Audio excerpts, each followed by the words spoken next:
So I was looking at containers yesterday and how hot they get, that metal, how hot it gets, yes? Mm-hmm. Do you know that actually can be used for cooling because it convects?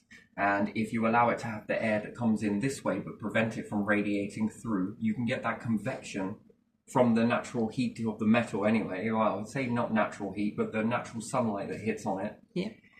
And then it begins to heat up and then it's going to draw. And if there's colder air facing this way, it can pull in colder air while convecting. It's an interesting process, but even still. So you understand that those containers get incredibly hot, and in the winter they get incredibly cold.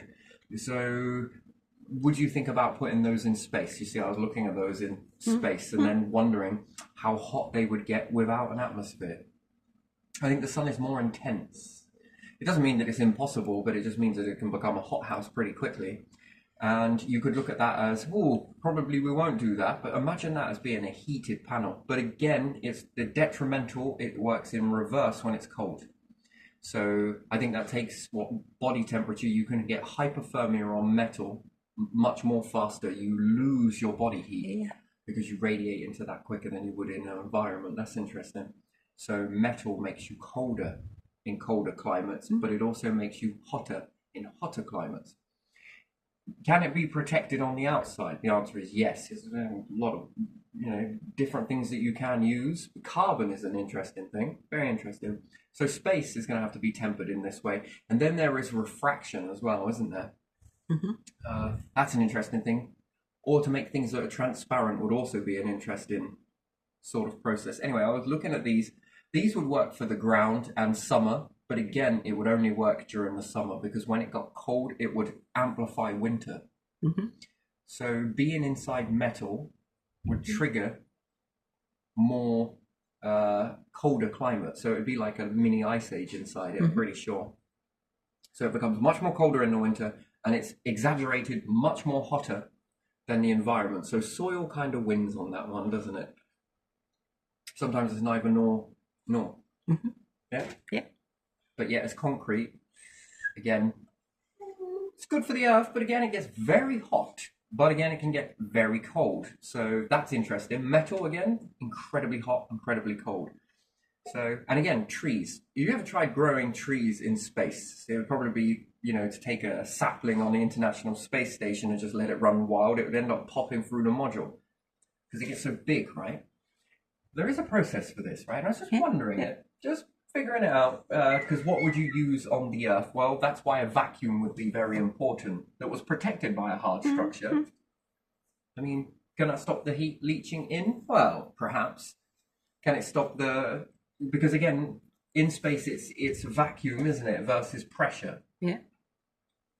Which is technically like a flask anyway, if you think about it. But if you were to build these in the environment and then you could give it a thin wrap with something, carbon gets a bad rap, but actually it's quite a good substance. I wonder how neutral it is to temperature. So what things on our planet or anywhere that you know about that are tempered to not get too hot when they heat up, to remain neutral? This would be a good ingredient that humans could create, isn't it? A tempered, neutral ingredient that doesn't get cold when it experiences cold. And this stuff is incredibly close to it. This is impressive. How much this stops cold surfaces, let's say. This is a good bit of insulation, isn't it? But it has a limit. Do you remember this on that cold floor? And Yes, I do. It physically feels warm, this stuff. Yeah. When you walk on it, on cold concrete, you don't feel the coldness at all. Yeah. But again, I think it would probably suffer in extreme heat, though. That's the only thing. And maybe in cold it could crumble. It's plasticky. But it did survive the container with how hot that is. So, and again, it almost seemed to, yes, it got warm. So yeah, a balanced material that is neither nor. That would be an impressive object, as opposed to wondering, we often look at things of how cold can we make something and how hot can we make something. And these are equal to, yes, these is how hot, how cold, but how neutral. Yeah, that would be good, That wouldn't it? is probably the best, To keep both, to be safe in both. Yeah.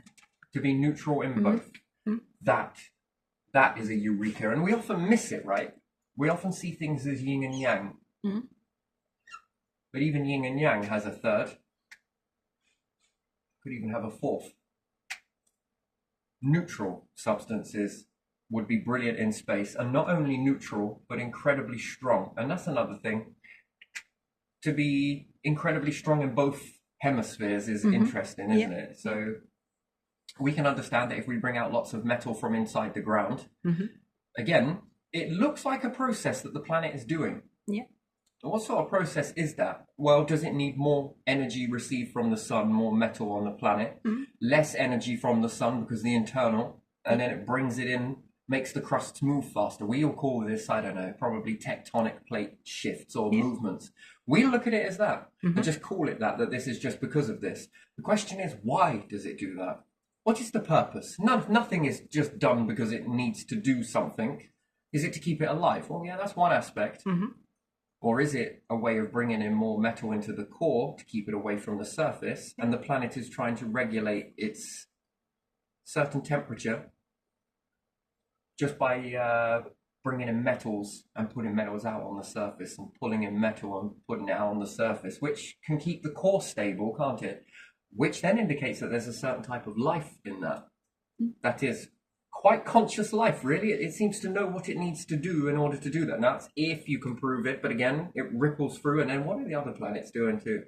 Oh, it's very interesting. But yes, a neutral ingredient in both. And another thing is that when it is demanded to be at its weakest, it is to get stronger. Yeah. So an object that gets stronger, the more impactful it becomes. So the more faster it flies, the more stronger it becomes in that. That's another object as well, the strength.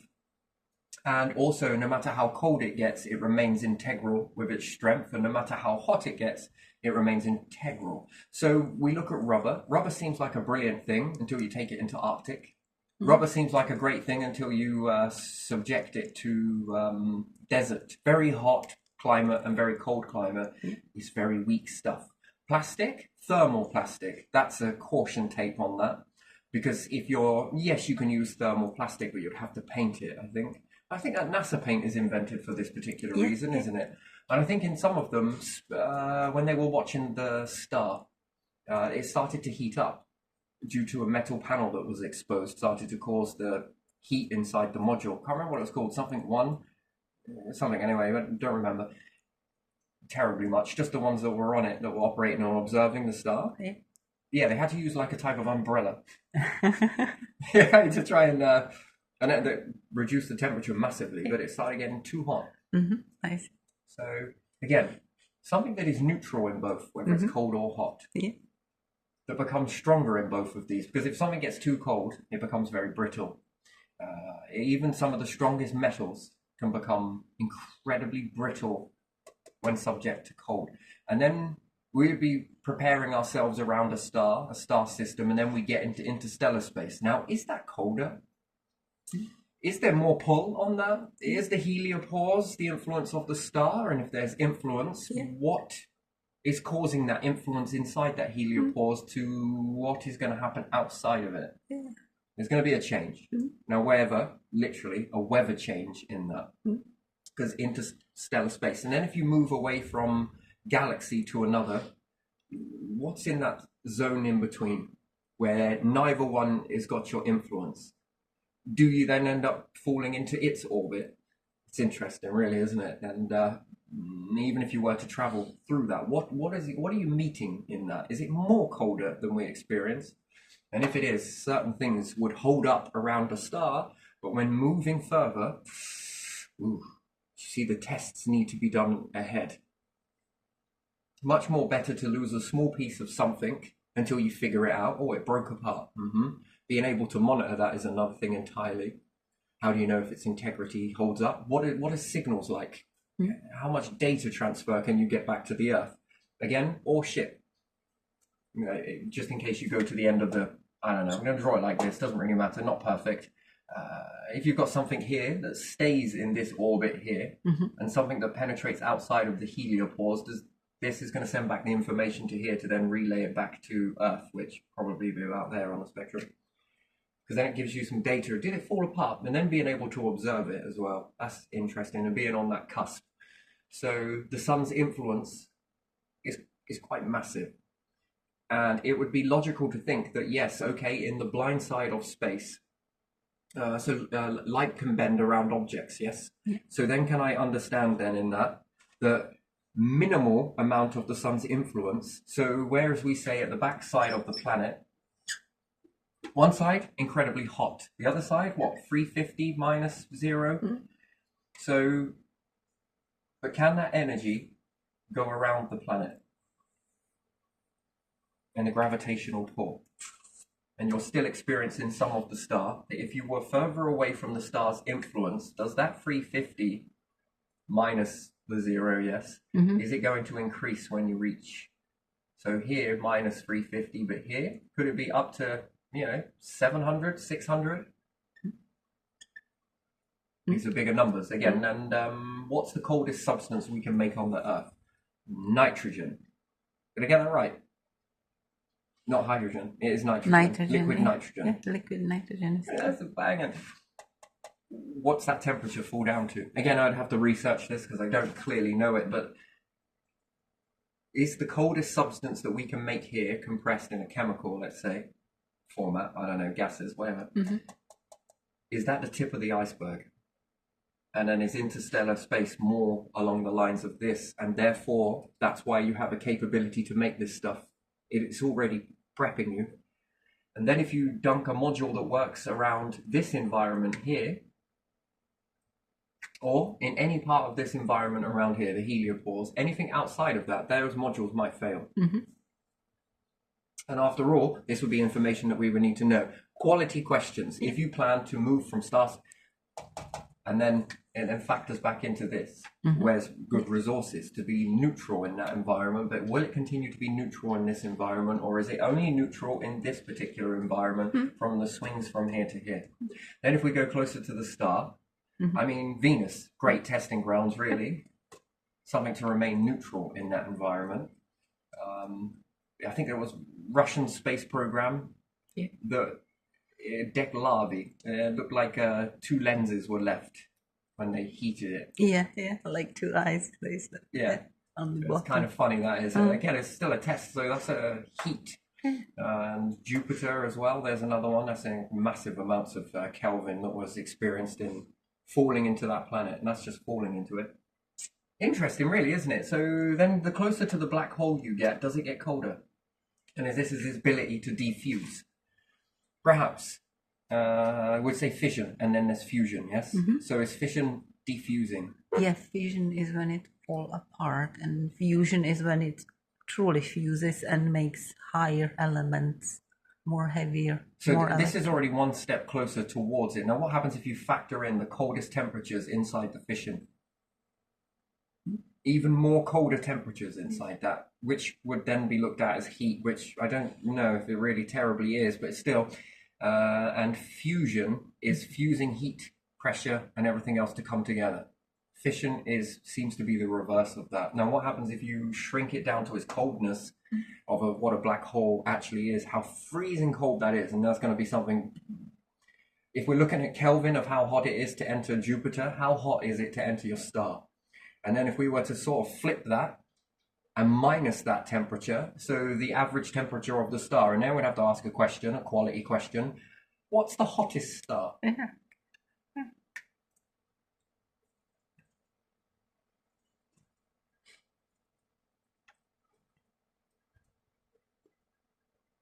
Me? No, I'm just kidding. Right, go on. Go on. Anyway, so what's the hottest star?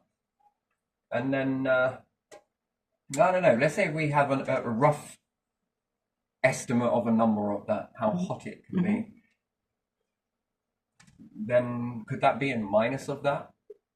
And would that be more? It seems more difficult to go underneath an ocean, compress, and then go further through the layers or the isotopes, further.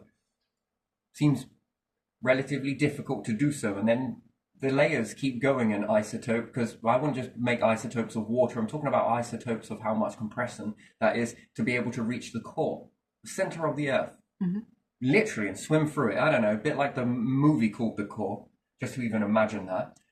That is a difficult project, but space seems to be a bit more easier, right? Well, without its challenges, don't get me wrong, but then try and factor that to get through a star. Ooh, it's going to be a bigger number. And then if you can figure out what this temperature is, the black hole, and is it creating a large depletion of temperature, lack of heat, and beyond lack of heat, any way that you can shape a number into that equation? And is it the equivalent to us playing around with nitrogen, dipping in certain things and breaking it? But does it make nitrogen look like I don't know, too warm compared to a black hole? Is nitrogen more like a hot summer's day with a heat wave and the maximum temperature on a desert somewhere? Makes our nitrogen seem too hot in comparison. Interesting, really, isn't it? And then does that get us onto the building blocks of so if it can shatter it up into smaller pieces, does it have a better way of defusing that, of then pulling them apart? And is temperature, and the more closer to the core of a black hole you get, does it get colder and colder and colder and colder and colder? Reverse Kelvin, really, isn't it? Because I think it breaks the metrics of what we have thermometer. I think you can add more to it, but even still, it seems pointless. You need something that starts jumping into. You try going into there with a thermometer. No. Yeah, apparently it's only this cold. That's because it can't get any colder than that. It can't read no more, so our instruments lack in that. So the more closer you get, so the first initial response of a black hole is separation. Bit like something being dipped into nitrogen. That's the first layer, and then it sort of crumbles it. And then the next layer is then dipping these into it. And the more smaller these objects are, and the more closer to the core, and therefore more colder it becomes, the more easier it should be to break apart these particles, shouldn't it? Because most things don't hold up to cold temperature. No. So they orbit around in the heliopause, and it's an interesting thing. But is it? Could it be? And space almost seems to be like 1% of this, really, which we're still in the heliopause, so the sun's gravitational influence. Even that, space wants to pull these things apart, stretch them. Especially with the cosmonauts, wasn't it, that did the Michelin? They started inflating, wasn't it? And they had to let some air out of the suit, or was that American? One Russian cosmonaut died like that, didn't he? Because they made the hole just for a person with the scaphandre. Well, I think the pressure suit started to expand more than was the entry back to. Yeah. So one definitely died. I don't know. The others probably found out and. So if we can then understand that, so it was the cosmonauts that tried to do that. I think America tried to do it, and then therefore it revolutionized space suits. And although it is unfortunate that somebody died in that situation, their life was not in vain, because it revolutionized space suits going forwards, and that becomes the dark ages in modern times, doesn't it, really, if you think about it? Someone had a small sacrifice and probably doing what they loved, going into space and becoming pioneers, heroism to the people that walk that path. And then when it reaches a point where it's mass consumption, for everybody needs this, everything is paid in blood, it seems, in this. Anyway, but what I wanted to talk about is that what happens to a pressure suit beyond this part here? Because is that pressure more when we move away from the star's influence? And is that still, although it seems lacking it to its orbit, that's its influence? And then outside those ingredients, well, it's a different game entirely. So does it make our PSI that we have here, and then we go there, do we need more? Does it pull on it more? Do we need less? So it's a good thing that Voyager is on its way to discover this, which, again, the technology is brilliant for the time that it was sent. But sometimes you need to chain them, don't you? Make a few chains, but it also gives exposure as to where we are. That's definitely something. But the greatest thing about that, it takes time. So by the time anything anywhere else is to see that, depending on how close or further away they are, it's going to take a long time for them to see those changes. That's why life is more further apart than it is closer together. And anyway, and then it depends on how primitive that life is. Hunter-gatherers climbing through, well, you're going to inspire them. It's amazing that, isn't it? That you can be inspired from such a long distance by looking up and what's going on over there. They might even call it natural, and then as they get a bit more understanding, it expands the mind. Then there's more data that can come into that expansion. If it was still limited, it would cause fear, chaos, and or it can just be an event that's happening. You've got to shrink it down, give it a label, and then. So yeah, I often wonder whether there's more the depths of space. We're not truly feeling it the way it's supposed to be felt. And then I wonder how much dust is in here. So that when we're looking at other stars, right? And everything else, our eyes, our lenses, our planet is a lens. Now, which way is that lens? So what appears to be really clear in space, well, it'd be interesting if Voyager, if it had enough power on it at that time, that when it's past the heliopause, or what's the best guess of the heliopause, is to turn around back at the star and take a snapshot. Because what I would expect to see is it clearer, gets even clearer, makes 4K look stupid. Yeah, so because I think we're surrounded by particles, dust, debris. Our atmosphere is covered in particles. Our eyes are even covered in particles. That's interesting. Blood vessels and different things like that. When you go to see an optician and different things like that, they're looking for these different changes. Even this, in cloudiness on the eyes, the lenses, and they're subject to a lot of carnage. So it distorts our vision quite a bit. There's a knowing that's different. It doesn't seem to have this fog around it, but the eyes tend to have this fog. Are we seeing clearly? That's the question. And then in the atmosphere, if we say pollution particles, Sahara dust, gases, molecules, everything else, and we are able to see through these. What appears that we're able to see through these, and then that makes up the atmosphere, which then is making lens. Water is a lens. Take a tray of water and stick it on top of a telescope. It's got to be very still though, and then look through the telescope through that. That's interesting. That's fascinating. Water tends to be quite the thing. Bizarre, but also if the water has any type of, or the container that you're using have any imperfections on that, you tend to notice those more, and you've got to try and find the clearest entry out through that, actually, to be honest. If the water is slightly murky and full of impurities, this doesn't work either. Not terribly well, so you have to purify quite a lot. Anyway, so you understand that our vision is distorted, and now we go out into space and we think, wow, look how clear this is. Man, these points of light still look a little closer. Maybe the atmosphere is lying to us. That's interesting, isn't it? And then a paradigm shift and an awareness shift.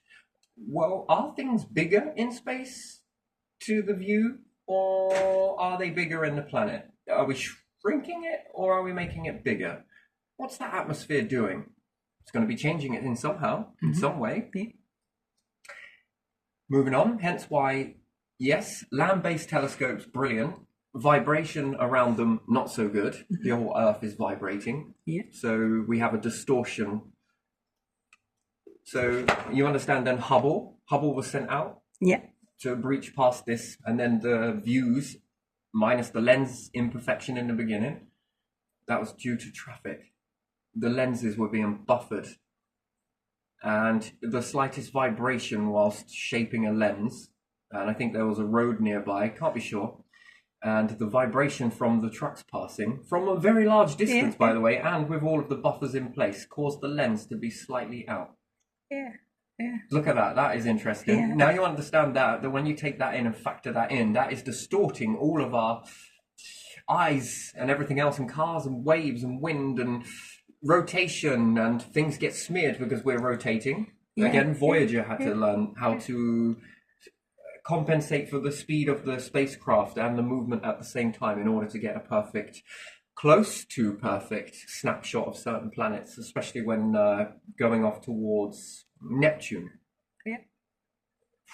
The craft is traveling very fast by this point. Incredibly so it has quick. to Yeah, so it has to turn at the right ratio in order to get the.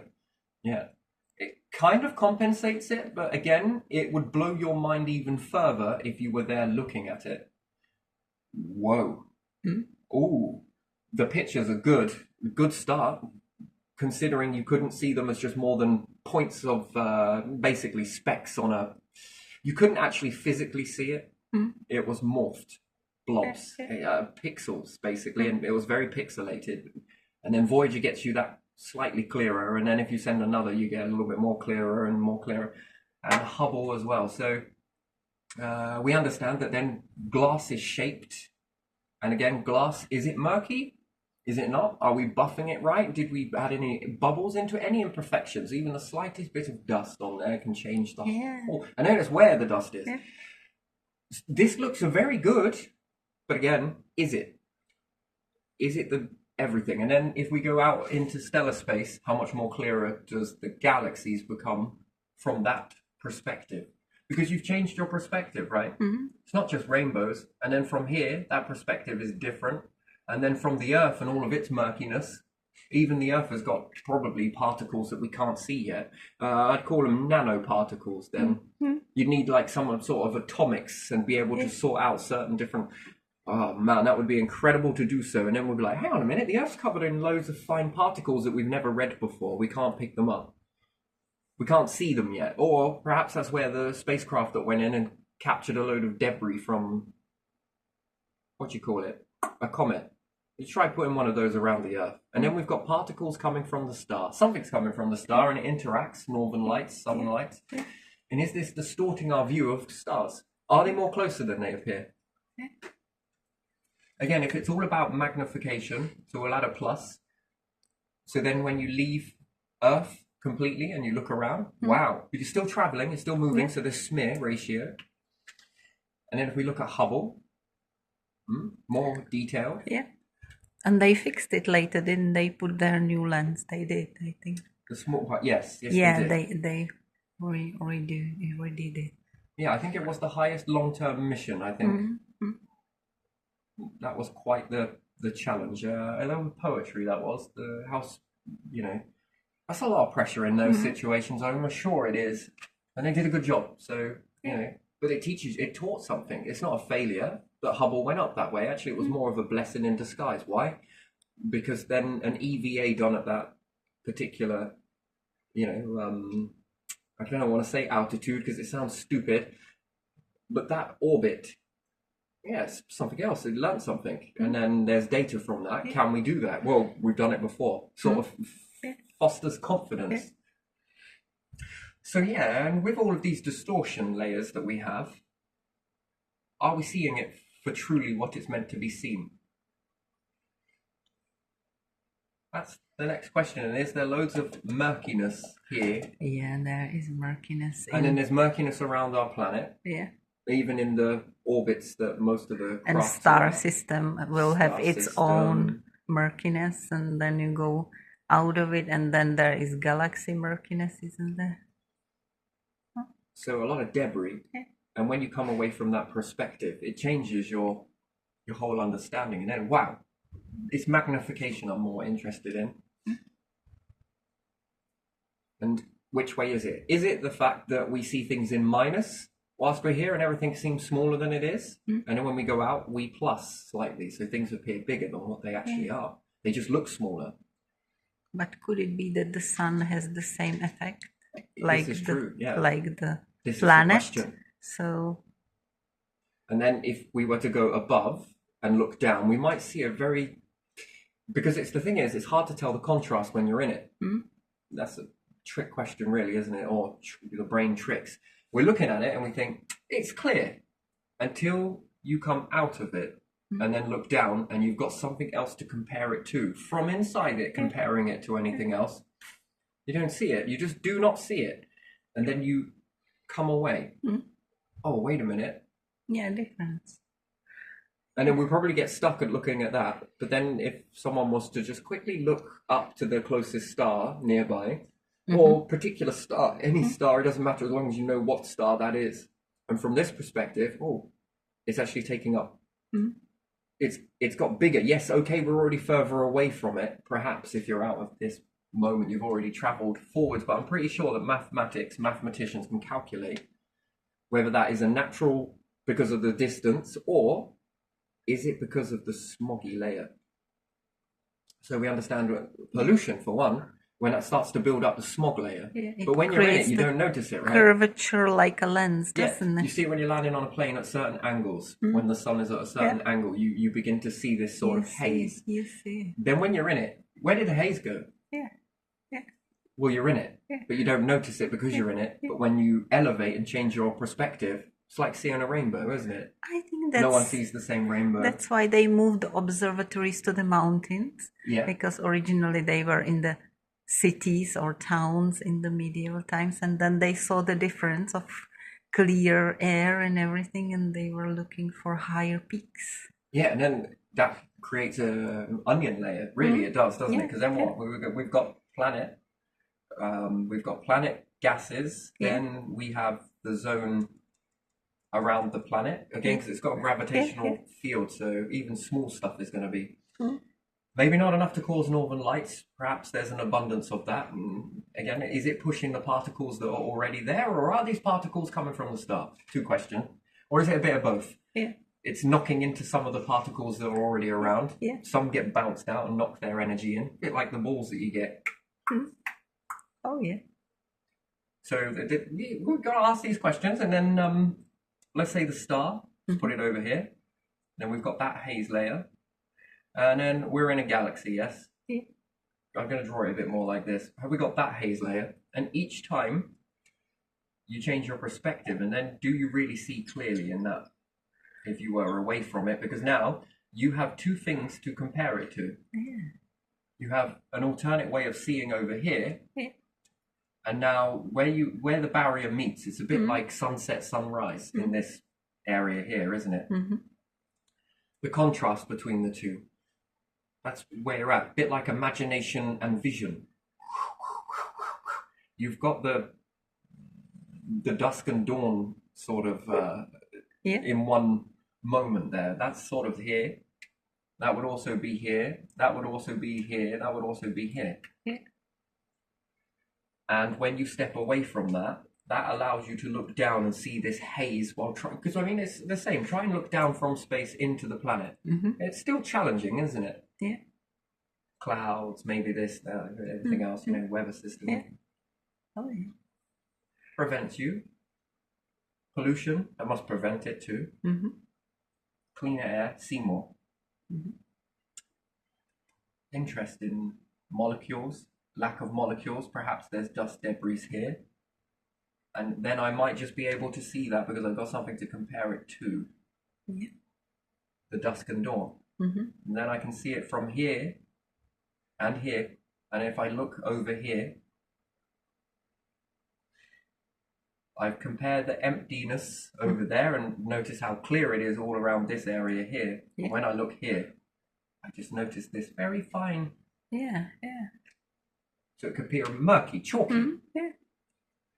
fine chalk, dusty.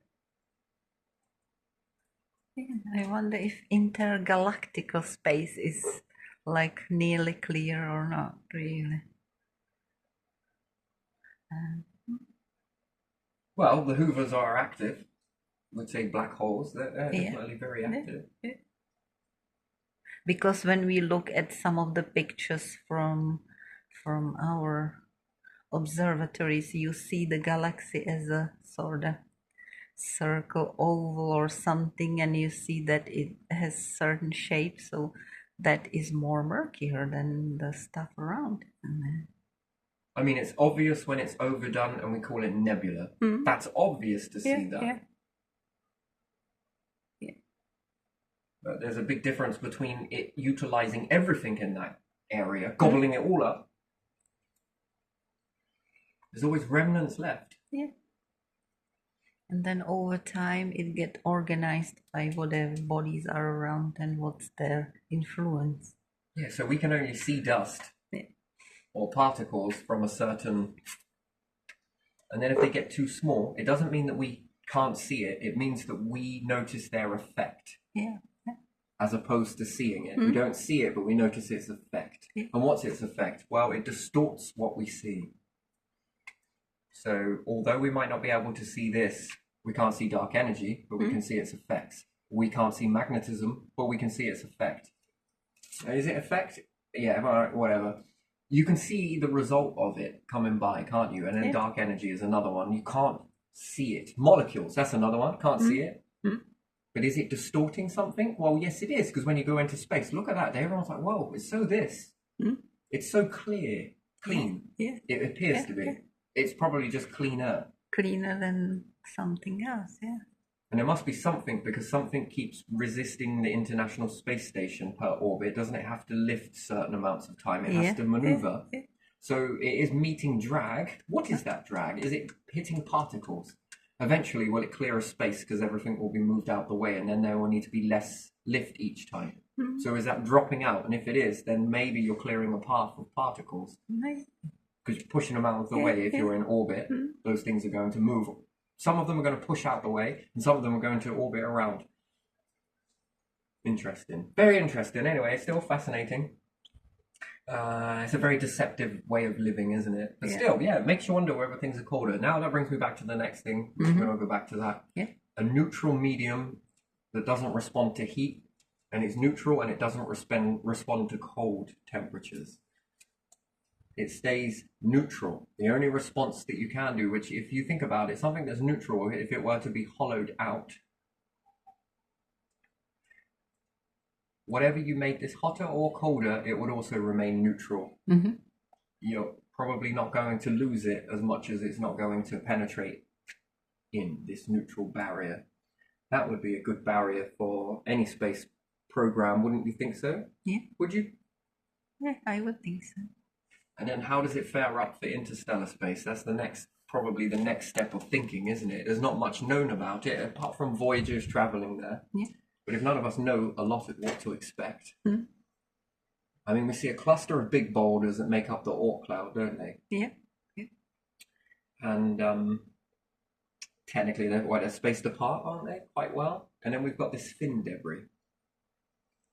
There's also a layer of fin debris, but we just can't register that. That's the thing. And there again, is it lighting up enough? And if it's too small, is it not reflecting much? Maybe it sparkles, who knows?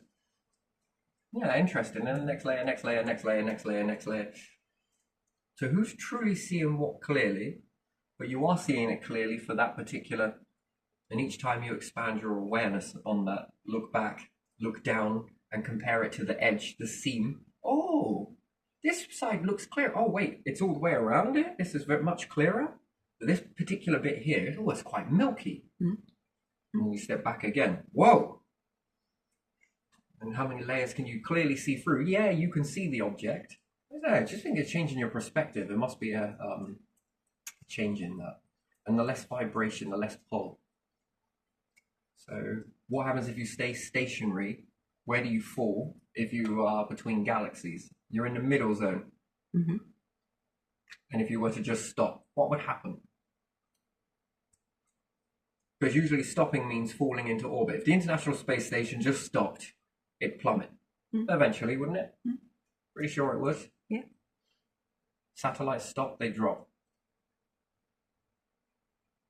Interesting. I don't know what happens when things don't move. Because everything is expected to move in the solar system, universe. Everything is moving. Yeah, it's like when you have something. Nothing is still. Something around rain, as long as it's in the water around rain, it's circling. When it stops, it goes inside.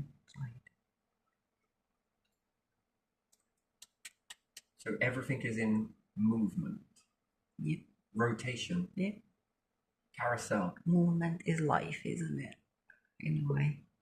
Or activity, or, what to name it. That's a big question of mine. What happens if you stop in that area? Where do you fall if you do at all? Is it possible to stay still? And if you do stay still, well, what happens to that smearing?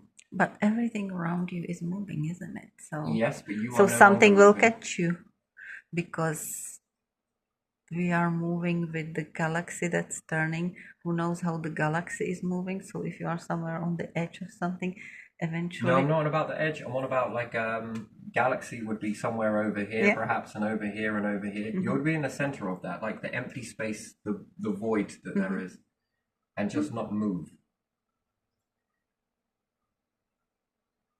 Does everything start orbiting you? Maybe if you don't move, something, whatever, little dust or something is there, might go. Right, because it's not possible to stay still, but then there's this stillness in all of this movement. Is that then worship? Everything has to then orbit around you Probably. because you become the fixed. You are the fixed one. Okay. That's possible. Oh no.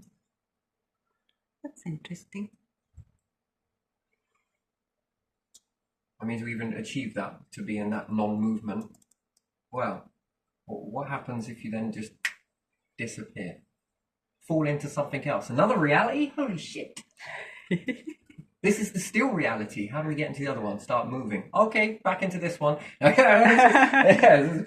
Anyway, anything's possible, I suppose. Might as well wind your theories up around that. But what happens if you stop? Just stop. And then everything else, yes, is moving around you. What does it all look like? Does its trueness get revealed? There again, interesting. Weird. Good question. But anyway, and so anyway, inside a neutral zone such as this one, yes, if you take it to space and it will be a farm, let's say, I don't know, whatever. Farms are interesting to me because it makes food deplete in value. And that's a good thing, right? Because then it means there's more expansion. If there's less value on this sort of stuff, and then, well, there seems to be a lot of power plays with the food, right? It gets very expensive at certain times and it can cause a lot of poverty in a day and age where it just doesn't need to be that way. And then if governments go towards grabbing farmland or anything, Starmer the farmer harmer. Yeah, all of this sort of shit comes out. And then I'm just like, wait a minute, what's the intention of that? But there again, if particular governments were to align towards this type of process, this is, wow, this is a lot. It's energy, it's eco, in that sort of way, if you can utilize the star. Secondly is how you build things. At the moment, we have to utilize land this way. If you had a particular light source that was able to snake,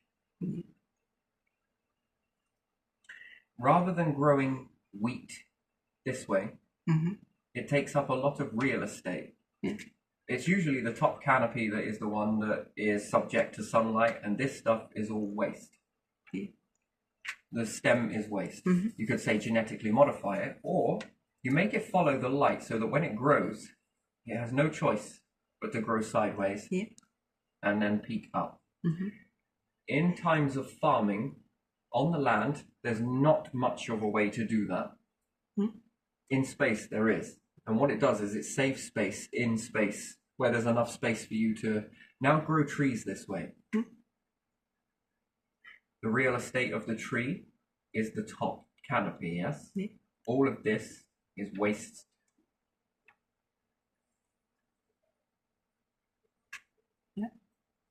Trees naturally can't do this in any other way. You can if you play around with different light sources, but one thing when growing, it's a fascinating thing to do, is to make the tree start off and make it follow the light.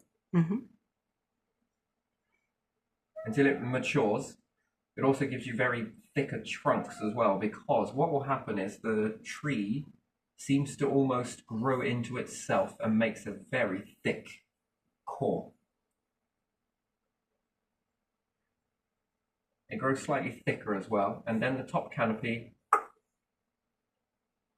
you basically shrink the tree down into a type of hedge. You get all of the same benefits from the tree, however, you have a mass of wood grows sideways. The trees grow very tall, and tallness is real estate in space. You can compact more in this way. Okay, then yes, you can pack them this way, but if you get them to zigzag, Most of them have to stay apart anyway, and then you can control the growth ratio if each individual one followed a light. Much like a blinker to a horse, it seems quite chaotic, but they all have a lot of lights down to the... You're going to grow a new type of forest, yes? But this one, you're going to control each head of the tree. All of them. So if you did it as a forest of 50, you need 50 separate lights that are able to maneuver at the right ratio of the tree growth. Allow it to expand in its moment, but we want to maneuver the bark so that we keep it down. So rather than the tree trunk growing up, you grow it sideways. You compact it very tightly, and then you make very tight, compact tree. You can do this with willow. It takes a bit of time. You can let it grow naturally, and you can bend it and force it this way, and it will happily grow into these types of shapes. Very nice. And eventually these begin to merge into one another. That's an interesting thing, isn't it? They seem to fiber into each other. And then it appears to be one whole tree, but it's not. It's multiple different trees. That's one way to do it. And you get a lot of real estate in this.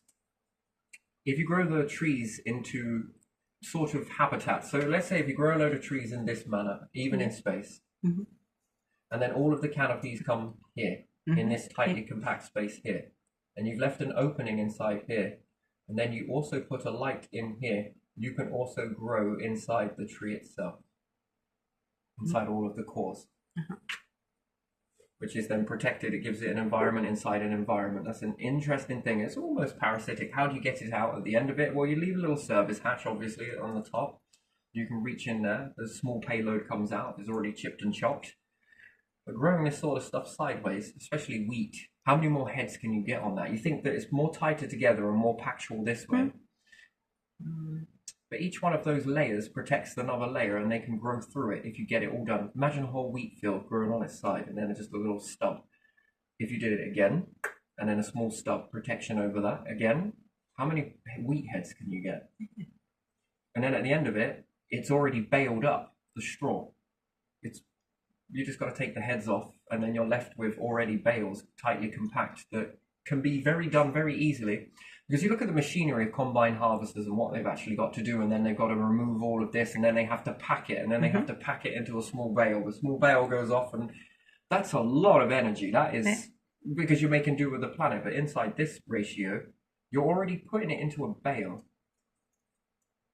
Might sound mad, but there you are. Trees grow incredibly big. But if you can stagger them, you can make them stunt. And how much can you get into those shapes? And then lock it all together, and then you've got all of these tree heads, and you literally do walk across the... I don't know, so it's a weird thing, but they're stunting their growth. You know, how do they evolve this way? You can even tightly compact them into little spirals as well. You make a thicker trunk, but... And then how much carving can you do with that? Well, what else can that be made into where you've metastasized the wood? You've made it thicker. How much more stronger is that? No idea. Pre-build a boat with this process as well, isn't it? Quite interesting. And the fibers seem to grow into each other. You've seen that when two trees get too close to one another, they almost seem to fuse together. Yeah, some of them do, don't they? And then it looks like one tree, but technically it's two. And then if you were to grow them that in this ratio, think about that. That is interesting, really, isn't it? Chuck that down, a log cabin already built. How? Well, you fused it together. That's pretty impressive, I would say. Personally, and it's storing carbon. So again, you know, if you ever needed it. And what's it like to burn that? How much more hotter is that? I don't know. I play around with trees at a wood age. In the times of a wood age, what were early humans probably were playing around with this sort of stuff. Who knows? Maybe they weren't. When you grow it sideways. Kind of interesting. And you also help protect this loss of moisture. Well, if you're going to have a meadow in this manner.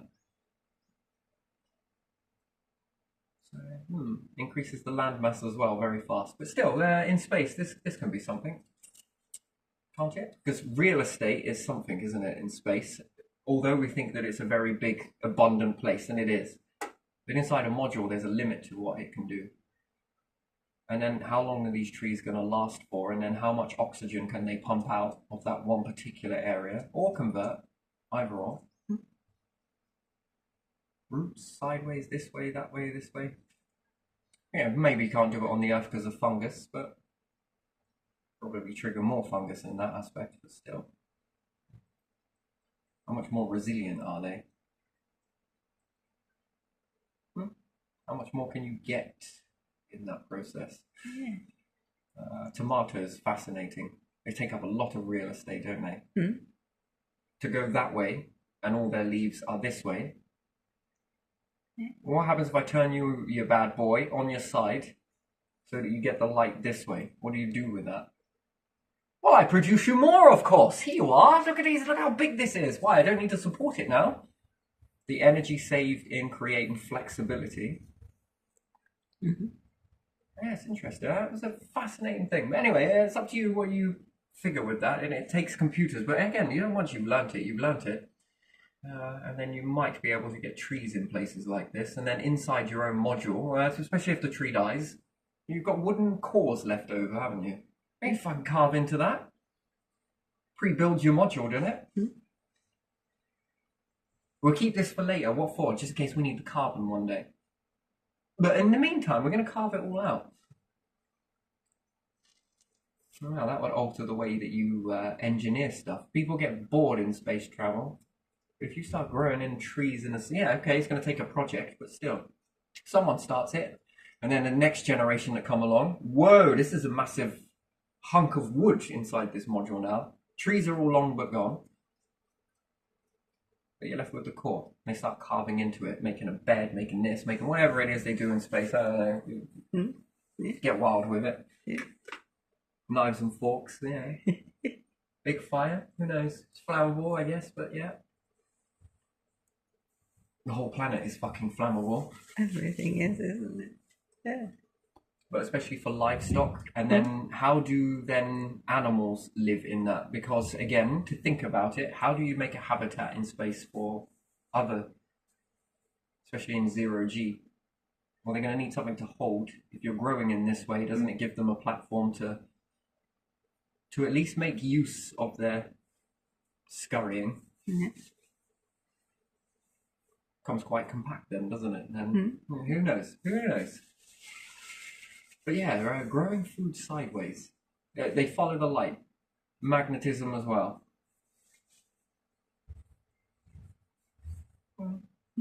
Yeah. If you get enough of them doing it from a young age. Yeah. Maneuvering the whole thing at the same time. They start to grow this way and then rotate it this way. And then it's about figuring out what grows at what speed. So if wheat grows at this speed, but also corn grows at this speed, but this one grows at this speed, this one grows, and then you start getting a catalogue of different things that grow at different times. If these are equal times, you can add wheat, this, and this, and you can compact a lot of food in one particularly very small, compact area without worrying that it's going to take over. And it's easy to clean up at the end as well. Limits dust in some cases as well. And you can get quite a compact garden in that. Might be small, but it's mighty. And there it is, exchanging gases again. Who knows? But anyway, I was just thinking about that, just wondering. And the best ingredient would be something that's neutral, a neutral barrier. A very neutral.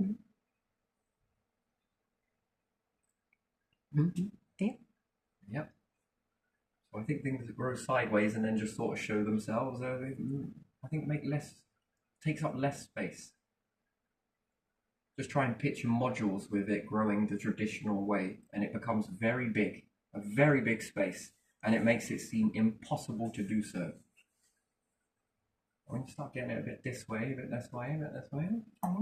Yeah, and once it's done and it's to a certain area where it will grow no taller, the lights all lift up at the same time and go on to feed it as much as it needs to. And then you can do another layer above it. There's still access to take this when it's done. I don't know, food modules, there you are, and power and different things like that. Shared heat. Yeah. But compacting it. So there is another way to do it, I suppose, is if you notice stinging nettles and they get trampled down, usually the stems break. Yeah. Usually lets you know where people have been walking. They often tread all of this down. It's careful walking through that. And yeah, you end up getting broken crops. So if you can imagine trying to roll that down whilst it's already, probably won't work. But if you can grow something from over here, make it go over there, then something else at the same time as growing the opposite way, lovely. Yeah. Yeah. Right, there we are. I'm going to leave that there.